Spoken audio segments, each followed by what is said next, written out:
It's 1987, and David Gilmour sits in the cockpit of a small aircraft, his hands trembling slightly on the controls. The man who could make a guitar weep with emotion is terrified of leaving the ground. But he's here anyway, learning to fly, because sometimes the things that scare us most are exactly what we need to do. This isn't just about aviation. This is about a band on the edge of extinction, a creative soul learning to soar without the weight that once defined him. This is the story of how Pink Floyd's Learning to Fly became more than a song. It became a declaration of independence, a testament to human courage, and perhaps the most honest thing David Gilmour ever wrote. The song opens with Gilmour looking ahead, that ribbon of black stretching into the distance. Picture him in that cockpit, staring down the runway. But this isn't just about flying. It's about Pink Floyd's path forward without Roger Waters. That black ribbon is the unknown future. When he sings about being stretched to the point of no turning back, every pilot knows this moment. You're committed now. The wheels leave the ground, and safety is behind you. For Gilmour in 1987, this was the moment Pink Floyd decided to continue. They were stretched beyond their comfort zone, past the point where they could retreat to familiar ground. A flight of fancy on a wind-swept field. Here's where Gilmour shows his poet's heart. He's calling his own dreams a flight of fancy, almost dismissive. But listen to how he sings it. There's wonder there, not cynicism. Sometimes our biggest dreams start as foolish hopes. Standing alone, my senses reeled. This line cuts deep when you know the story. He's literally alone on that airfield, but he's also alone as Pink Floyd's reluctant leader. Everything familiar is gone. His world is spinning. A fatal attraction is holding me fast. Fatal attraction. Those words carry real weight. Gilmour is admitting that this need to fly, this need to lead Pink Floyd forward, might destroy him. But he can't resist it. It's holding him like gravity in reverse. How can I escape this irresistible grasp? The question every artist asks when they're called beyond their limits. Gilmour couldn't escape the pull of music, the weight of Pink Floyd's legacy. He didn't want to escape. He just wanted to understand why he had to carry this burden. When Gilmour sings about his soul intention that's learning to fly, he's describing something every person over 45 understands. That moment when life forces you to grow, when staying the same isn't an option anymore. His soul was stretched tight like a guitar string, ready to snap or sing. Condition grounded, but determined to try. Here's the beautiful contradiction of human courage. He knows he's not ready. He's grounded by fear, by inexperience, by doubt. But he's going to try anyway. That's what separates dreamers from achievers. Above the planet on a wing and a prayer. This line captures 1987 perfectly. Pink Floyd was performing for massive crowds, creating music for millions, all while running on hope and skill alone. They were literally above the planet, famous, successful, but still just human beings hoping their wings would hold. The prayer part matters. Gilmour wasn't religious, but when you're flying, everyone believes in something bigger than themselves.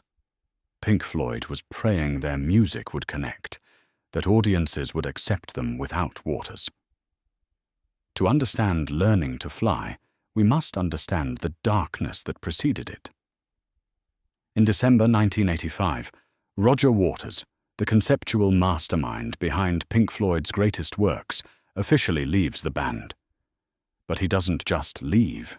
He declares Pink Floyd a spent force creatively and begins legal proceedings to prevent Gilmour and Nick Mason from using the name. Imagine the weight of that moment. For nearly 2 decades, Waters had been the driving force, the angry prophet. the one who gave Pink Floyd its edge. Now Gilmour faced a terrifying question. Could Pink Floyd exist without its most dominant voice? Could he, the quiet guitarist who preferred to let his instrument do the talking, step into the spotlight and lead? The legal battle raged for nearly 2 years. Lawyers, court dates, the very real possibility that Pink Floyd, one of the most successful bands in history, might simply cease to exist. During this period, Gilmour made a decision that would change everything. He enrolled in flying lessons. Ice is forming on the tips of my wings. Any pilot will tell you, ice formation is deadly. It changes everything, makes the aircraft unstable, can bring you down without warning. For Pink Floyd, the ice was doubt, critics saying they couldn't survive, pressure to match the wall's success. Unheeded warnings, I thought of everything. This line reveals Gilmour's perfectionist nature. He prepared for everything he could imagine, but life always has surprises. The warnings were there, maybe from friends, maybe from his own inner voice, but he flew anyway. There's no sensation that compares with this. Every pilot knows this feeling, breaking through clouds, the earth falling away, realizing you're actually flying. It's magic. For Gilmour, this wasn't just about aviation. It was those moments on stage when everything clicks, when the music takes on its own life. This line is why the song works. It's not about the fear or the preparation. It's about the payoff. That moment when all the risk becomes worth it. Suspended under a twilight sky. Twilight, that in-between time when day becomes night. Perfect metaphor for Pink Floyd in 1987. They weren't the young rebels of the early days, but they weren't finished either. Suspended between past and future. The twilight sky suggests uncertainty. You can't see clearly in twilight. You're navigating by instruments, by feel, by faith. That's exactly where Pink Floyd found themselves. Tongue-tied and twisted, just an earthbound misfit, aye. Gilmour's admitting his limitations here. He's not the natural frontman Waters was. He gets tongue-tied, feels twisted up inside. He's just an earthbound misfit who happened to pick up a guitar. But here's the beautiful thing. He's singing these words while soaring. Being earthbound doesn't disqualify you from flying. Being a misfit doesn't mean you can't lead. Sometimes the best leaders are the reluctant ones. The genius of these lyrics is their honesty. Gilmour doesn't pretend to be fearless. He doesn't claim flying is easy. He simply tells the truth about what it feels like to push beyond your limits, and that truth connects with something deep in all of us. When he repeats the core theme at the song's end, it's not because he's mastered it. It's because he's accepted that growth never stops. Every day brings new challenges that require us to find our wings again. What makes these lyrics timeless is how they capture the universal human experience of transformation. We all have moments when we must leave safety behind. Maybe it's starting over after a divorce, changing careers at 50, or simply deciding to be vulnerable with someone we love. Gilmour's words remind us that courage isn't about not being afraid. It's about flying anyway. The ice will form on your wings. You will feel tongue-tied and twisted. You will question everything. But there's no sensation that compares with rising above your limitations. The song's lasting power comes from this truth.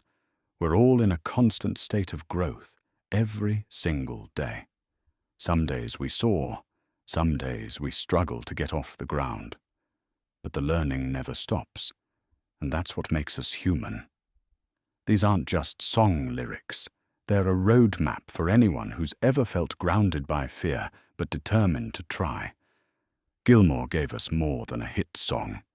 He gave us permission to be imperfect, to be afraid, and to move forward anyway. Every time you hear these words, remember, you're not just listening to Pink Floyd's comeback story. You're hearing your own story, the story of every soul in tension that's discovering its wings.